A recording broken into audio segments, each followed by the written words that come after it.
Hey there, today I'm going to be cooking the creamy korma. That's from our first book, Bosh. An absolutely gorgeous creamy curry served with naan bread, chapatis, pickles and chutneys and all of that good stuff. This is korma at its finest. You're going to love it. Let's get into the recipe. First up, we're going to use sweet potato, butternut squash and carrots. 3 delicious vegetables packed with goodness. We're gonna roast them off in a little bit of oil and some salt. These will go in the oven at 180 degrees for 30 minutes.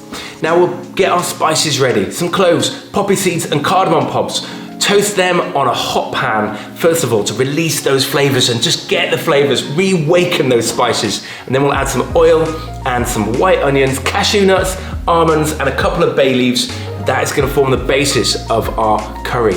Essentially here we are making a korma stock, like an onion and nut combination stock.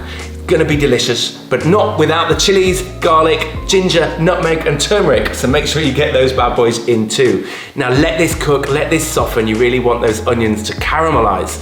10 or 15 minutes should be fine. And then once you're there, once they are absolutely perfect, get those bay leaves out and we're gonna make our delicious korma gravy. Pour all of that into a blender, add half a tin of coconut milk and blitz it to perfection. You can do the blitz hits dance if you like, but you don't need to. Give it a taste, check it's good. This one's perfect, and then add it back to that pan. Look how good that looks. Look how incredible that looks. And you can imagine the flavor of that korma gravy all over those roasted veggies. Stir everything together. If you prefer, by the way, you could use a plant-based chicken here instead. That would be a cool hack. Now to finish this off and add some sweetness and acidity, we would add a touch of lime juice, and then it's time to serve. This goes great with some boiled rice, with a raita, a delicious raita, some poppy seeds, green chilies on top, spring onions, really whatever you like.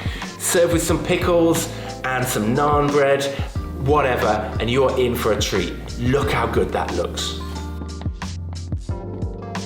And there you have it. That is our creamy korma, sweet potato, butternut squash and carrots in a proper, authentic korma sauce. Goes really well with a naan bread with some poppadoms, little homemade raita and some rice. Ian, how you feeling? Hungry. Are you ready for a curry? The korma is one of my faves. It's good. It feels really authentic. You're getting like little hints of this, little hints of that, and some cloves in there, right? Yes, there and are. some cardamom pods for definite. Absolutely, cardamom pods. And creamy. It's so creamy, it's so delicious. Super creamy korma. Please cook it yourself and do let us know what you thought down in the comments. Make curry night every night. Yeah! See you next time.